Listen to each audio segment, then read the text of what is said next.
빠르게 성공하고 싶다면 빠르게 실패하라. 오늘 소개해드릴 책은 존 크럼볼츠와 라이언 바비노의 공동 저서인 더 빠르게 실패하기입니다. 우리는 실패를 두려워합니다. 그래서 시작하기 전부터 오래 고민하고 준비만 하다가 결국 아무것도 하지 않게 되죠. 이 책은 우리에게 단순하지만 강력한 메시지를 던집니다. 생각을 멈추고 작은 행동부터 시작하라. 새로운 일, 새로운 시도 속에서 우리는 수많은 시행착오를 겪습니다. 하지만 그 과정이야말로 멈춰있던 삶을 앞으로 밀어내는 진짜 시작입니다. 이 책은 스탠퍼드 대학교 20년 연구 프로젝트를 통해 성공한 사람들은 계획보다 행동을 택했고 실패를 통해 자신에게 맞는 길을 찾아냈음을 보여줍니다. 여러분도 자신만의 속도로 행복한 실패를 시작해 보셨으면 합니다. 오늘 이 책을 통해 왜 우리는 멈춰서게 되는지, 그리고 어떻게 다시 움직일 수 있는지를 함께 이야기해 보려 합니다.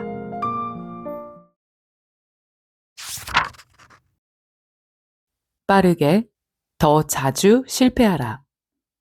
성공하는 사람들은 빠르게 실패하는 것을 두려워하지 않는다.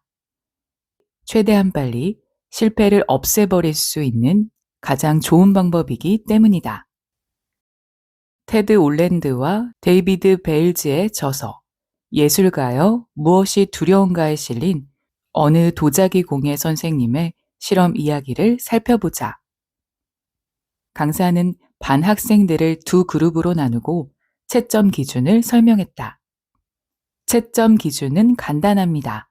도자기 50개를 만든 학생은 A를, 40개를 만든 학생은 B를 받게 될 것입니다. 그리고 또 다른 그룹의 학생들에게는 이렇게 말했다. 한 학기 동안 만든 작품 중에 최고로 잘 만든 작품 한 점만으로 점수를 받게 될 것입니다.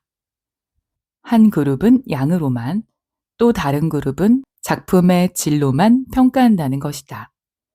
드디어 한 학기가 끝났다. 실험을 주도한 강사는 매우 흥미로운 사실을 발견했다. 미적, 기술적, 섬세한 면에서 최고의 작품을 제출한 학생들이 모두 양중심 그룹에 속해 있었기 때문이었다. 양중심 그룹에 속한 학생들은 더 많은 작품을 제출하려고 도자기를 수도 없이 빚었다. 그러는 동안 어느새 흙을 다루는데 점점 능숙해져 갔다. 한 점 한 점 빚어가며 실수를 통해 많은 것을 배운 것이다. 반면 작품의 질 중심 그룹의 학생들은 이와 대조적이었다. 완벽하고 정교하게 빚은 도자기 한 점을 제출하기 위해 세밀한 계획을 세웠고 결국 대부분의 학생이 학기가 끝날 때까지 몇 점도 완성하지 못했다. 연습이 턱없이 부족했기 때문에 실력도 나아지지 않았다. 우리는 이 실험의 예를 무척 좋아한다. 이 실험에 중요한 원칙이 담겨 있기 때문이다. 성공하는 이들의 절대 원칙, 바로 재빨리 행동에 뛰어들기를 설명하기 쉽기 때문이다. 그들은 실수나 실패를 피할 방법을 찾는데 많은 시간을 쓰지 않는다. 오히려 능력과 지식의 한계를 드러낼 기회를 열심히 찾아다닌다. 이 행동은 그들을 무엇이든 재빨리 배우게 만든다.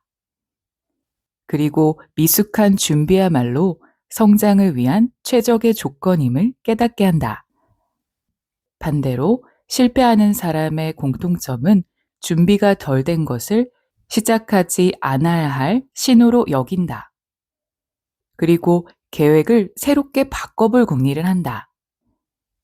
점점 더 많은 시간을 준비와 계획에 쏟아붓는 것이다. 최근에 자부심을 느낀 때는 언제인가? 그 성취를 이뤄가면서 어떤 기분이 들었는가? 능력 바뀐데도 낑낑대며 일을 해야 했거나 중간 과정이 실수투성이는 아니었는지 생각해 보라.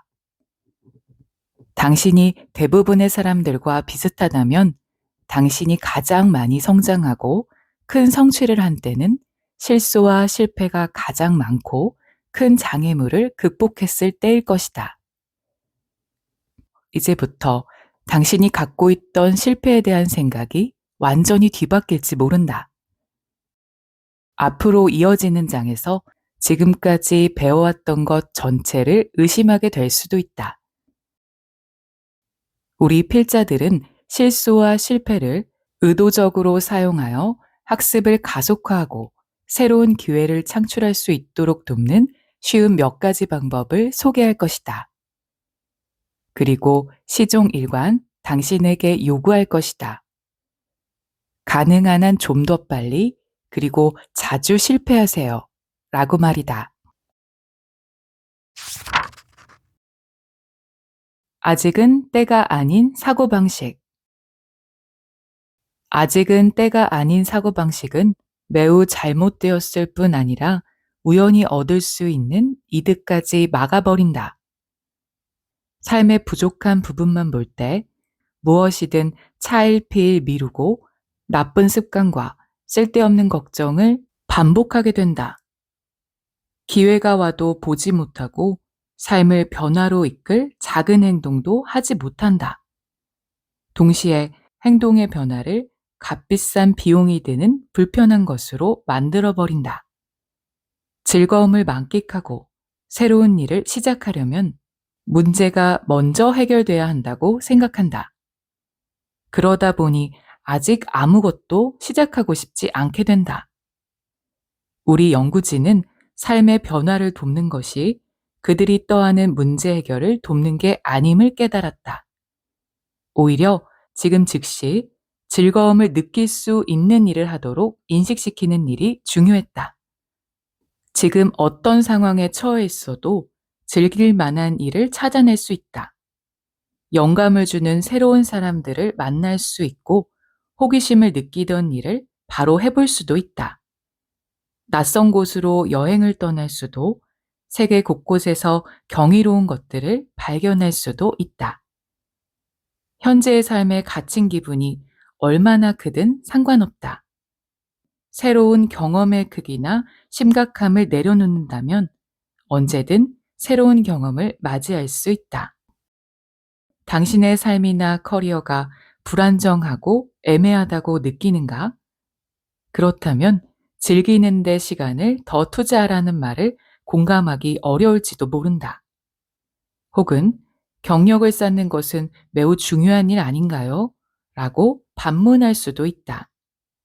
하지만 이 질문에 대한 우리 연구진의 대답은 결코 그렇지 않다이다. 물론 스트레스로 녹초가 된 상태거나 불행하다면 인생의 즐거움을 찾고 싶은 기분조차 들지 않을 것이다. 새로운 시도를 하기 전에 현재 상황이 개선될 때까지 기다리고 싶을 수도 있다. 늘 하던 행동을 고수하기로 결정한 이상 상황은 전혀 개선되지 않는다. 설령 생각했던 문제가 해결돼도 이내 다른 문제가 나타나 삶을 어렵게 만들 것이다. 해답은 단순하다. 만약 삶을 변화시키고 싶다면 지금 당장 즐거움을 만끽할 작은 행동을 시작하라. 즐거움이 있는 곳을 찾으세요. 그러면 즐거움이 고통마저 녹일 테니까요. 조지프 캠벨, 미국 신화학자 및 작가. 작은 성공의 위력. 작은 성공의 개념은 미국 인지심리학의 대가인 칼 와익 미시간 대학교 경영대학원의 교수의 기념비적 논문 작은 성공, 사회적 문제의 잣대를 재정립하기 위해서 그 시초를 찾을 수 있다. 칼 와익 교수는 복잡한 문제의 가장 좋은 해결 방법은 쉬운 단계의 일을 여러 개로 나눠 실행하는 것이라고 주장한다. 문제를 여러 쉬운 단계로 분할하면 각 단계에서 해야 할 행동이 한결 명확해진다는 뜻이다. 또한 자신을 향한 의구심과 일의 불확실성도 줄일 수 있다고 했다. 그러면 문제가 그리 복잡하지만은 않다는 것이다. 칼 와이 교수는 알코올 중독자 협회가 성공을 거둘 수 있었던 이유가 하루 혹은 최소 1시간만이라도 술에 취해 있지 않은 상태로 버틸 것을 격려했기 때문이라고 했다. 앞으로 평생 술을 마시지 말 것이 아니라 며칠 동안 금주에 성공하면 보상이 명확히 주어지고 오랜 시간 동안 술을 마시지 않을 수도 있겠다는 생각이 들기 때문이라고 했다. 칼 와이 교수는 이렇게 말했다. 일단 작은 성공 하나를 성취하면 그 다음 작은 성공을 얻기 위한 태도가 저절로 갖춰지죠. 다시 말해 칼 와이 교수가 제안한 전략은 가시적인 성과를 낼 수 있는 작은 단위의 일들로 나눠 실행하는 것이다. 여기서 핵심 키워드는 가시적이란 단어다. 직접 손으로 만지거나 남들에게 보이거나 비교해 볼 수 있는 것처럼 확인 가능한 결과를 내는 것을 뜻한다. 각각의 작은 성공은 현실을 바꿔놓는다. 동지를 만날 수도 있고 모르던 자원을 발견할 수도 있으며 새로운 기회들도 생겨난다. 작은 성공은 분명 끊임없는 흐름을 일으킨다. 따라서 목표가 정해진 하나의 길을 따르지 않는다. 작은 성공들이 서로 어떻게 연결될지, 당신을 어디로 데려다 놓을지 예측할 수 없다. 도착점에 이르고 나서야 그동안 걸어온 길을 깨닫게 될 뿐이다. 칼 와이 교수의 논문이 발표된 후 다양한 문제에 작은 성공의 활용법을 제시하는 수많은 연구들이 나왔다. 최신 기술을 이용하는 비즈니스라든가 우울증 극복, 인력 관리, 창의력 향상과 같은 문제들이었다. 작가인 피터 심슨은 그의 저서 작은 베팅에서 많은 혁신가의 사례를 다뤘다. 구글의 창시자인 세르게이 브린과 레리 페이지, 픽사 애니메이션 스튜디오의 CEO인 에드 캔멀, 전설적인 건축가인 프랭크 게리 등이다. 이들은 비용이 적게 들고 위험성이 낮은 행동을 한 뒤에 큰 성공을 이룬 대표적인 인물들이다. 심슨은 이런 행동을 작은 베팅이라고 이름 붙였다. 혁신가들은 세세한 계획을 세우거나 특정한 목표에만 연연하지 않는다. 대신 자신들의 아이디어를 실행에 옮겨 시험해 볼 작은 단계들을 많이 거치고 피드백을 구한다. 그리고 재빨리 그 단계들을 반복하며 방향을 수정한다. 예를 들어 앞서 설명한 미국의 코미디언 크리스 록은 그의 전국 공연에 포함된 복잡하고 다양한 농담을 생각해내기 위해 작은 코미디 장소에서 수백 개의 아이디어를 테스트한다. 성공한 사업가들은 기발한 생각을 갖고 시작하는 게 아닙니다. 여러 일을 시도하고 그렇게 하다 보니 발견하게 되는 거죠. 플라디 레이디라는 애칭으로 잘 알려진 말라 실리는 미국인들에게 일명 집안 정리의 달인으로 불린다. 그녀는 자신이 이름 붙인 5분 동안의 방 구출법을 열심히 실천하고 있다. 그녀는 이렇게 말했다. 만약 도저히 감당 안 될 정도로 집안이 어질러져 있다면 문제가 가장 심각한 장소로 가서 조리용 타이머로 5분을 맞춰두세요. 그리고 타이머가 울릴 때까지 마치 부기춤을 추듯 최대한 빠르게 움직이며 물건을 치우는 겁니다. 타이머가 울리면 그날의 청소도 끝이죠. 그 다음날도 같은 행동을 하세요. 그리고 어느 날 말끔하게 치워진 집 전체를 보고 깜짝 놀라시면 됩니다. 매일매일 반복하면서 끔찍했던 집안이 어느새 정리된 거죠. 아예 하나의 습관으로 삼아버리세요. 그럼 집안을 치우는 일이 작정하고 시간을 내야 하는 일이 아니게 됩니다. 그녀의 이런 솔직하고 유머러스한 실천법 비디오는 많은 사람들이 엉망진창인 집안을 청소하는데 큰 도움을 주고 있다. 그릿을 키워라. 성공에는 근성이 필요하다. 또는 그릿으로 불리는 성품이 필요하다. 그릿은 펜실베니아 대학교 심리학자 안젤라 덕워스가 주장한 덕목이다. 덕워스는 투자은행, 그림, 저널리즘, 학계, 의학 및 법률 분야의 리더들이 비슷한 지능과 재능, 창의성을 가진 사람들보다 훨씬 더 많은 성과를 달성하는가에 대해 연구했다. 그녀는 이 연구에서 성공한 리더들의 공통된 성격을 발견했는데 그것을 그릿이라고 이름 붙였다. 그릿은 장기적 목표에 관한 인내와 열정이라고 정의할 수 있습니다. 도전을 향해 끊임없이 일하는 것이죠. 실패나 역경, 더딘 진척에도 불구하고 일에 대한 노력과 흥미를 잃지 않으면서요. 그릿으로 충만한 사람들은 어떤 일에 대한 성취를 마라톤과 같다고 여깁니다. 이것을 자신의 경쟁력이라고 보는 거죠. 누군가는 실망이나 지루함을 궤도를 바꿔서 일을 그만둬야 할 신호라고 생각해요. 하지만 그릿으로 가득한 사람들은 그래도 하던 일을 계속합니다. 교육심리학자 벤저민 블룸은 완전 학습 이론에 지대한 공헌을 한 인물로 알려져 있다. 그는 세계 정상급 피아니스트, 체스 선수, 조각가, 신경과 전문의, 수영 선수의 발전 과정을 조사했다.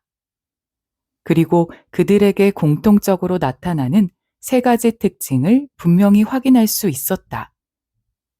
그것은 자신의 분야에 대한 열정, 높은 수준의 성취에 도달하려는 욕구, 많은 시간과 노력을 투자하려는 의지였다. 개인의 성취는 타고난 재능이 중요한 게 아니라 어떻게 행동하는가에 더 크게 좌우된다는 사실을 입증한 연구였다. 연구에 따르면 그릿은 시간이 지남에 따라 형성될 수 있다. 인간이 시련을 견뎌내지 못할까봐 당신은 두려운 모양인데 그래도 견뎌낼 거라는 기대만은 버리지 말게나. 지그문트 프로이트.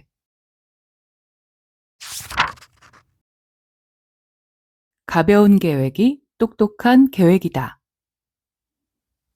세계에서 가장 성공적이고 창의적인 기업 중 하나인 구글의 예를 살펴보자. 구글에서는 새로운 수입원이 될 만한 소프트웨어를 개발하면 가능한 빨리 그 소프트웨어의 시험 버전을 시장에 내놓는다. 소프트웨어에 더 필요한 사양이 뭔지 알 때까지 기다리는 게 아니라 제품의 시험 단계 혹은 베타 버전 단계일 때 일부러 대중에게 선보이는 것이다. 그것이 제품에 대한 값진 피드백을 얻을 가장 좋은 방법이기 때문이다. 만약 제품이 형편없다고 판단되면 최소한의 투자만 진행된 상태에서 철회한다. 그리고 제품의 변화가 필요하다고 판단되면 가능한 빨리 적용해 본다.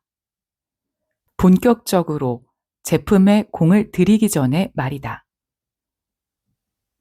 지속적인 창업을 하는 기업가 스티브 블랭크와 에릭 리스는 급변하는 지금의 사회에서 구글과 같은 기업이 큰 성공을 거두는 이유를 연구했다. 이들은 전통적인 창업은 낡은 방식이라고 했다. 제품을 고안하고 5년 개발 계획을 세우며 자금을 유치한 뒤 개발 계획을 실현하는 일련의 과정을 말한다. 이런 방법은 기업의 성공이나 현실과는 동떨어진 경우가 많다. 현재와 같은 역동적인 시장에서 성공하는 기업들은 최소의 계획과 자원의 투자로 단기간 내 탄생된 제품을 선보이곤 한다. 블랭크와 리스는 가벼운 창업의 지지자이다. 또한 창업가의 생각을 개선하는 혁신가다. 그들은 비즈니스의 목표가 최소한의 가시적인 제품을 만들어 잠정적 고객들에게 선보이고 재빨리 피드백을 얻어 과정을 조율하는 것이라고 정의한다. 작은 상호작용 몇 단계를 이용해 상품 자체의 배움을 가속시키는 방법이다. 페이스북은 이런 가벼운 접근을 시도한 대표적 기업이다. 페이스북은 처음에 간단한 메시지를 전달하는 서비스에 불과했다. 하지만 시장이 내놓은 이런저런 반응을 빠르게 접목시키며 부가적인 사양을 더해 급격히 진화했다.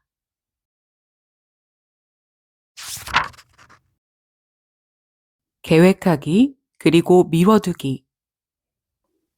명문대 철학과 조교수로 재직 중이던 남자는 자신의 첫 책의 집필에 애를 먹고 있었다.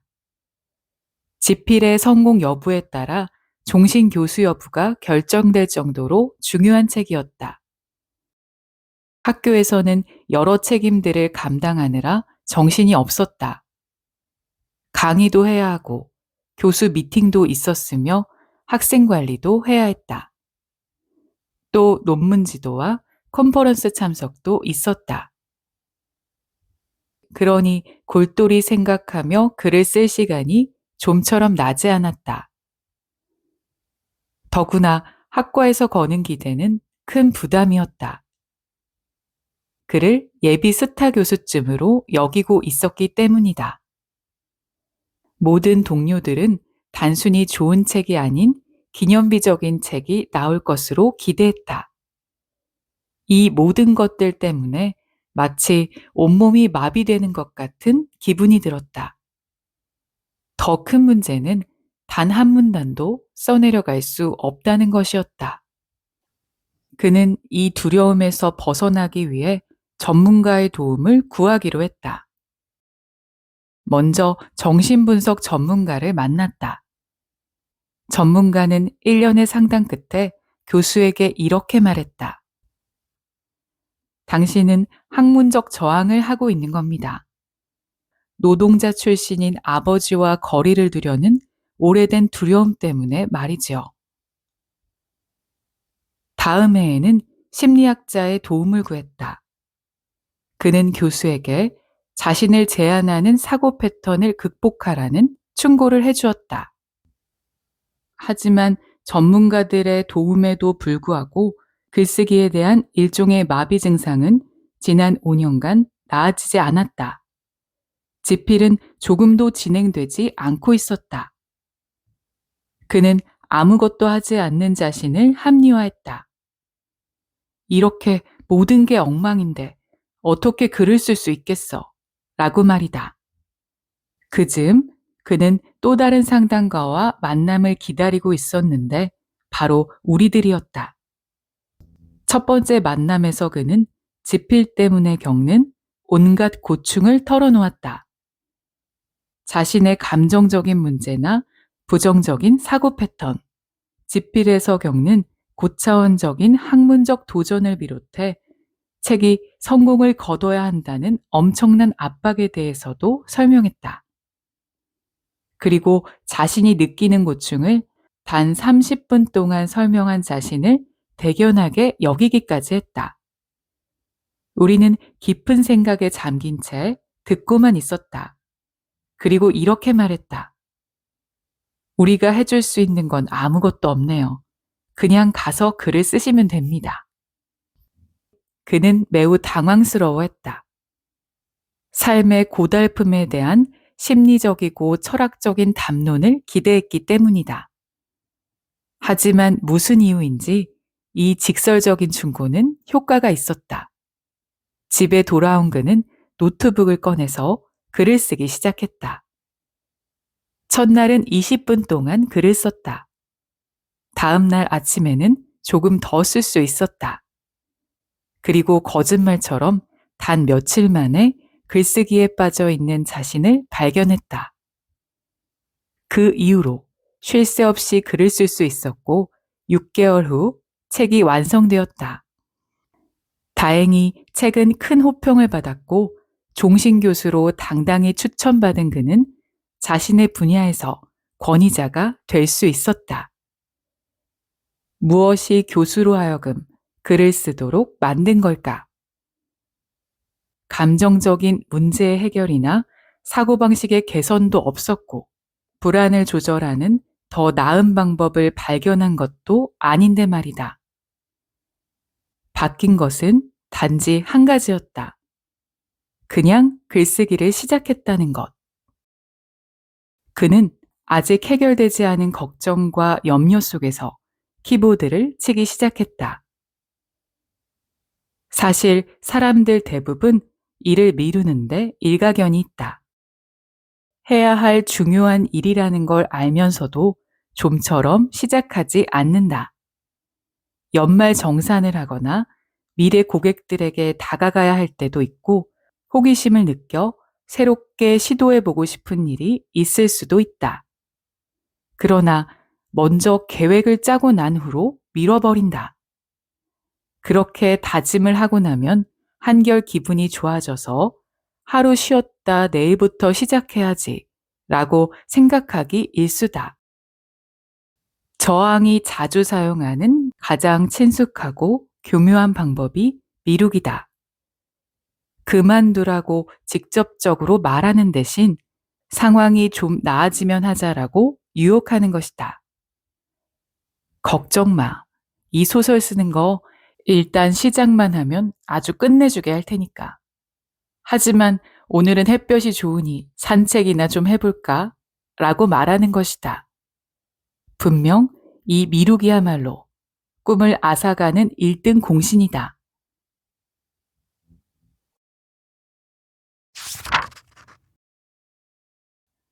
삶의 밖에서 자신을 이야기하지 마라. 어떤 일이든 비용 대비 득과 실만을 계산해서 판단한다면 열정은 사라지고 말 것이다. 시도하기도 전에 언제나 깐깐한 평가 과정을 거쳐야 한다면 실험하고 탐험하려는 동기는 저하되기 마련이다.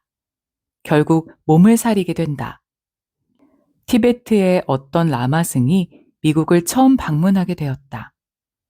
그는 평생을 고립된 수도원에서 보낸 사람이었으며 70대 초반의 나이였다. 누군가 라마승에게 물었다. 미국인의 삶에서 가장 놀란 부분은 무엇인가요? 그러자 라마승이 답했다. 내가 제일 놀란 부분은 수많은 미국인이 자신의 즐거움이 무엇인지 알면서도 스스로 속이고 있다는 사실입니다. 미국인들은 어떤 것에 끌려도 자신의 감정을 무시해버리거나 몸을 사리더군요. 라마승의 눈에는 삶의 속도나 발전된 기술, 풍족한 물질적 부 같은 것들은 보이지 않았다. 그저 이렇게 많은 사람들이 행복을 부인하는 것을 보고 놀랐을 뿐이다. 이것이 그가 본 서구 문명의 큰 비극이었다. 많은 사람이 자신의 호기심을 의심하고 자신의 열정을 억누르는 말을 하는 습관에 빠져 있다. 새로운 일을 시작하려면 헌신과 장기 계획이 필수라는 잘못된 생각을 부둥켜 안고 말이다. 이제 실상을 바라보자. 삶은 복잡하게 얽혀 있고 세상은 너무나 역동적이다. 사람들도 저마다의 개성으로 가득하다. 그러니 앞으로의 삶에 대한 적당한 아웃라인을 그리는 것마저 불가능한 것이 당연하다. 그러나 한 가지 확실한 미래도 있다. 자신이 흥미를 느끼는 분야를 탐험하면 좀 더 즐겁고 만족스러운 삶을 누릴 수 있다는 것. 물론 시간은 제한적이다. 모든 것을 시도할 수 없겠지만 몇 가지 새로운 가능성을 실험해 볼 수 있지 않은가? 우리는 계속 앞으로 나아가고 새로운 문을 열고 새로운 일을 한다. 왜냐하면 우리는 호기심에 가득 차 있고 호기심이 우리를 계속해서 새로운 길로 이끌기 때문이다. 월트 디즈니 영화 제작자, 애니메이션 만화 영화의 선구자, 롤모델이 자신을 둘러싸게 하라. 50여 년 전, 스와스모어 대학교의 솔로몬 애쉬는 사회적 동조 현상에 관한 연구를 시작했다. 그는 대학생들에게 간단한 시력 테스트를 하도록 했다. 연구의 핵심은 시력 테스트가 아니라 사회적 수능이 사람들의 행동에 어떤 영향을 미치는지 탐구하는 것이었다. 실험 대상자인 학생들은 연구 목적을 아는 상태로 그저 시험을 본다고 생각하는 5명에서 7명과 한 조가 되었다. 실험의 공모자들인 셈이었다. 연구진은 그룹 전체에 하나의 선이 그려진 카드 한 장을 보여주었다. 그리고 3개의 선이 그려진 카드 한 장을 더 보여주며 어떤 선이 첫 번째 카드에 그려진 선과 같은 길이인가를 물었다. 실험 대상자들은 공모자들의 답을 듣고 의견을 말하도록 미리 순서가 정해져 있었다. 먼저 공모자들이 정답인 C를 말했다. 그러자 35명의 참가자 중에서 단 1명만이 오답을 말했다. 같은 방법으로 또 다른 문제를 냈다. 그러나 이번에는 공모자들이 먼저 오답인 B라고 답했다. 그러자 상황이 달라졌다. 오답을 말한 참가자가 32%로 증가한 것이다. 애쉬의 실험은 개인의 선택이 주변 사람들에게 어떤 영향을 받는지 설명한다. 한편으로 아군의 중요성도 시사한다. 만약 자신의 관점을 지지하는 사람이 단 1명이라도 있을 경우 주관을 지키고 그에 따라 행동하기가 더 쉽다는 것이다. 최근 연구도 살펴보자. 하버드 의과대학의 니컬러스 크리스타키스 박사는 32년간 12,067명을 대상으로 사회적 영향이 비만에 미치는 영향에 관해 연구했다. 그 결과 비만이 전염성이 매우 강하다는 사실이 밝혀졌다. 만약 친한 친구 1명이 비만이 되면 자신도 비만이 될 확률이 57%로 증가했다. 더 놀라운 것은 친구의 친구가 비만이 되어도 자신이 비만이 될 확률이 25%로 증가한다는 것이다. 문제의 그 친구가 다른 도시에 살고 있어도 마찬가지라는 것이다. 크리스타키스 박사는 자신의 연구 결과를 요약하면서 주변 사람을 통해 수용 가능한 체형에 관한 생각이 바뀌는 것입니다. 라고 말했다. 행복은 전염된다에서 그는 사람들이 서로 영향을 주고 또 서로를 따라하게 되는 현상을 다뤘다. 예를 들어 단정한 잔디밭을 가진 이웃이 많은 사람은 잔디밭을 흠잡을 데 없이 깔끔하게 유지하는 경향이 높다고 한다.